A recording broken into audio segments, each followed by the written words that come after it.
Welcome to episode 28 of the Group Ride Podcast. I'm your host, Wes Salmon, broadcasting from sunny Southern California. On today's show, I talk about crashing my mountain bike again, and turning it all around by being a little bit lucky. Clip in, riders, the Group Ride Podcast is rolling out.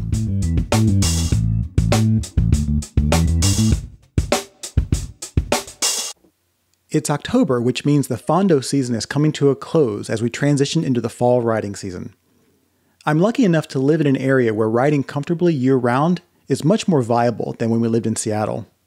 I have my last Fondo of the year coming up, but first I'd like to share a story of a Fondo from last year. The story starts with a ride on a mountain bike I bought back in 2012 when I moved to Seattle. While that bike sat lonely in my garage for far too long, I did manage to break it out for some dirt rides when I fell back in love with cycling.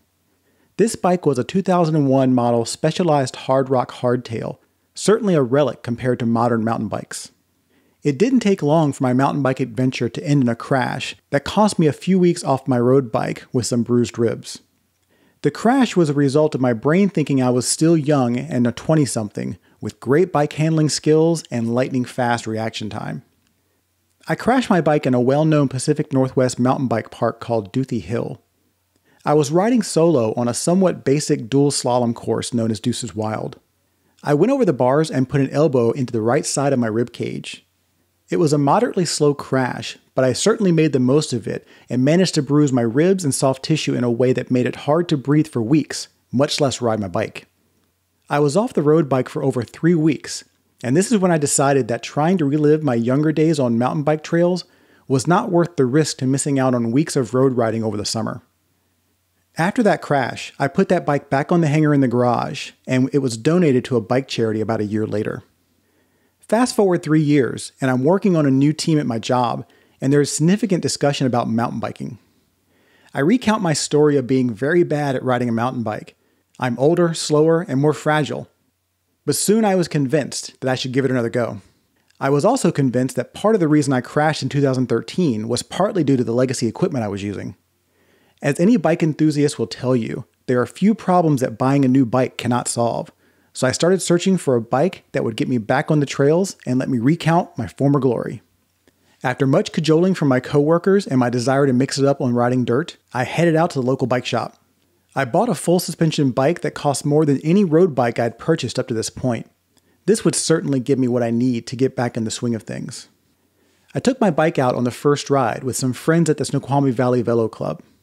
We ventured out to a local logging forest where this new bike easily soaked up the fire roads and beginner-level single track we encountered. This gave me the confidence I needed to head out to Duthie Hill with a group of coworkers and get dirty and have some fun. We did a pass or two of the basic training route and I was killing it. The bike felt good, I felt good, things were going pretty well. Our third run would be down Deuces Wild, of course, and I volunteered to head down first. I had told everyone that this route was where I had my last crash that made me give up mountain biking. We all laughed as I positioned myself at the front of the starting ramp. I headed down the first section of trail, being followed on the alternate lane by another coworker. Of course I had to stay in front because every bike ride is a bike race in my head. As I came through a 90-degree banked turn, I took a poor line and my tire gave way on the extremely dry and dusty trail. As the front tire washed out, I tried to recover by turning into the corner. This is really the exact opposite of what you want to do in that situation. This maneuver caused my washing out front wheel to now bite down hard on the trail, bringing my front end to an abrupt stop with my wheel being perpendicular to the rest of my bike and my body.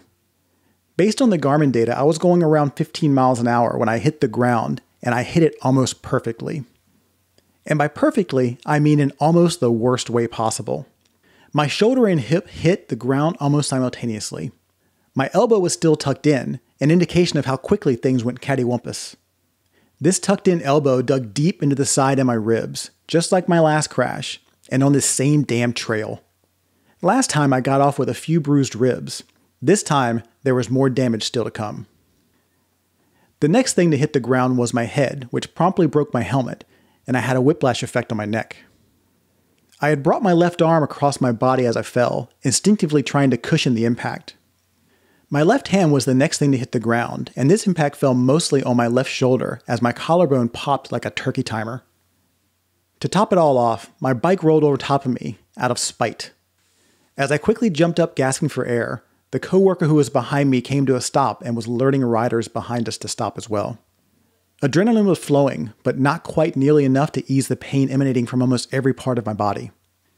After standing around lamenting my continued struggle with Deuces Wild, I slowly made my way off the trail on my bike and into the infield. Still in pain but not willing to accept my fate, I did short laps around the infield while the rest of the group took a trip down another line. As they came out, my body was stiffening up and the pain was getting worse. This is when I swallowed my pride and tapped out. I told my group that I was going to head home and take some Advil. In reality, I was going to go to my car and call my wife and ask her to get ready to take me to the emergency room. The result of my injuries were 2 sprained shoulders, a dislocated collarbone, mild whiplash, and a moderate hematoma on my hip. This crash happened in the middle of July in 2016, right in the middle of prime riding season in Seattle. For days after the crash, I could hardly move. I couldn't dress myself or move my shoulders, and I spent most of my time on painkillers while lying in bed. It took weeks to be able to move my arms in a normal fashion, and it would be almost a month before I could even sit on a bike again. I spent 5 weeks recovering with indoor training with Zwift. During this time, I was super depressed and frustrated that I had let my road riding season once again get interrupted by foolish dreams on a mountain bike. This was, in my opinion, my worst year on the bike. Then on a Monday morning in September, I saw a Facebook post from cyclist Jens Voigt. He was running a flash contest for a free trip to his Grand Fondo in a few weeks. I entered and I forgot about it. A few days later, I was in a meeting at work and I checked my email, and there was a message with the subject line, Yenzi Comp winner. I figured it was a mass email to all the entrants letting them know that they didn't win. I opened it anyway, and holy crap, I won. The ride was coming up this weekend, and the question was, can you fly to San Francisco? You're damn right I can. So rewind 6 months to the 2016 Amgen Tour of California, where my wife and I had spent a few days chasing the stage race. At one of the stops, we had happened upon Jens, and after much prodding from my wife, we approached him to ask for a quick picture. He was amazingly gracious and was taking pictures and chatting with anyone who asked. It was one of those meet your heroes kind of moments, and was certainly a highlight of the trip. So back to the week before the Jens Fondo, and I'm now going to ride all expenses paid. Now, I hadn't ridden outside since my mountain bike crash, and my shoulders still ached every minute of the day, but there was no way I was going to miss out on this. When asked which route I would take, I chose the 70-mile option, and come hell or high water, I was going to finish that ride. The next few days were a whirlwind of planning and prepping and traveling. I was unsure what I was getting into and what the experience would be like, but my hope was to simply get a chance to say hi to Jens and buy a t-shirt or something. The night before the event, I was in contact with Jens's PR person, and we had planned to connect in the morning before the ride so I could meet Jens. I was super stoked.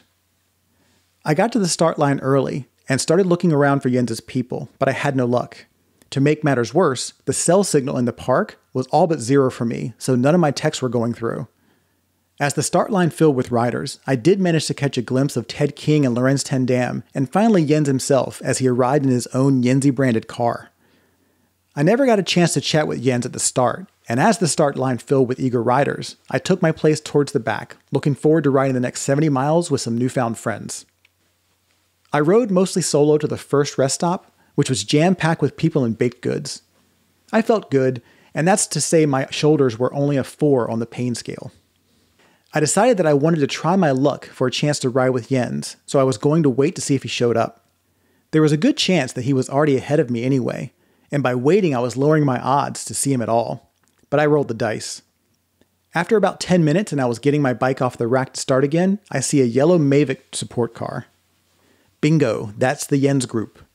He rolls into the rest stop and everybody knows him. He's immediately mobbed by the crowd. I made my way through the masses to get my required selfie with Jens, and when I did, I told him I was the person who had won the giveaway. I then took the most ridiculous selfie of my life. I had the dumbest smile on my face, one so bad that I debated even sending it to my wife.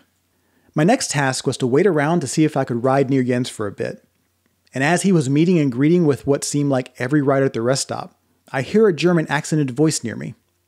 I turn to see a group of people who seem to be more than just Fondo riders. I inch over and make my way to the German speaker and introduce myself. thinking that this was Jens' PR person, Ken.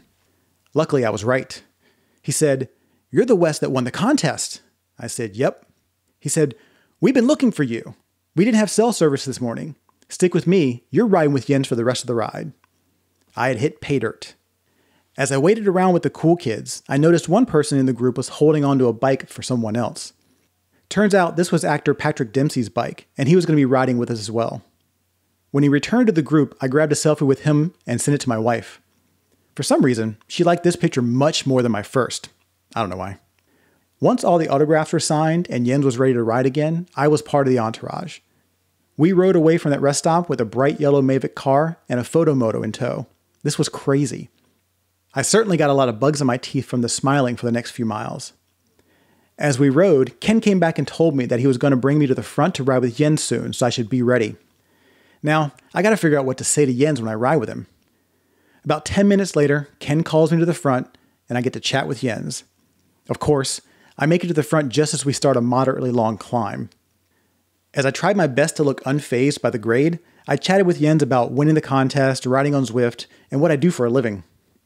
It was pretty cool being able to ride side by side with a rider of his stature, especially on my first outdoor ride since my crash.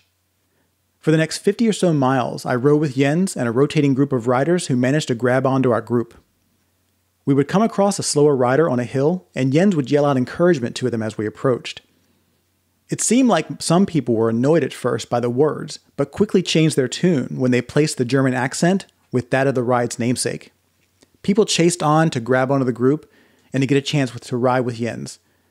I stuck to his wheel for much of the ride and would try to rotate in new riders for a chance to hold Jens' wheel when I could.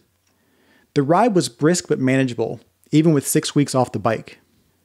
Each stop was a half hour of shaking hands and signing hats for Jens as I hung out with his people and Patrick Dempsey.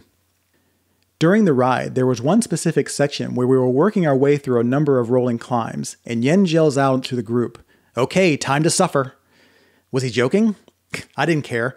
I was determined to hold his wheel at all costs. Turns out he wasn't joking, and he turned up the power for the next climb. I'm sure for a pro racer, he was putting out about 50% of his max power, while I'm pushing 90 or better. My work paid off, however, because as we came over the hill, it was myself, Jens, and the owner of the sponsoring bike shop with him, no one else. The photo moto was in front of us, and they took an amazing picture of myself on Jens' wheel as we came atop that climb. It even has the yellow Mavic support motorcycle behind us, like I'm in a real race. Over that 50 miles riding with Jens, I was on cloud 9. Seeing him interact with riders and seeing their reaction to him was nothing short of inspiring. There was one specific rest stop where we departed on a short climb, and we came upon an older woman slowly working her way up. Jens pulls up behind her, puts his hand on her back, and gently assists her as we climbed the hill. There was a gaggle of riders soft pedaling behind him. What a great ambassador for the sport that is in desperate need of likable characters. 2 months prior, I could not get out of bed, dress myself, or even move my arms due to my mountain bike crash. And today, I'm trading pulls with one of my cycling idols. Sometime during this event, I decided that this ride was the defining moment for me on the bike. This was my best day on the bike, and it turned my worst cycling year into my best. So that was last September. And this year, sadly, I'm not riding in Jens' Fondo, but instead, I'll be riding in Phil Guyman's Fondo on the 15th in Malibu.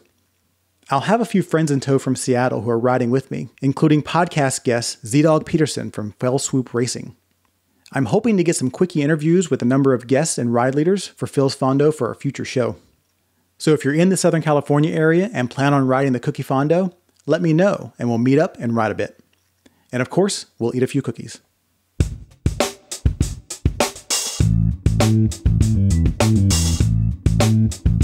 Thanks for tuning in to episode 28 of the Group Ride Podcast. If you want to get in touch with the show or give me feedback, you can find me on Twitter and Instagram at the Group Ride Pod and on Facebook at the Group Ride Podcast. You can also email me feedback to the show at podcastfeedback@thegroupride.com. To listen to any of the previous 27 episodes, or all of them, go to thegroupride.com and check out the podcast archives. Thanks again for listening. I'm your host, Wes Salmon. See you on the next Group Ride.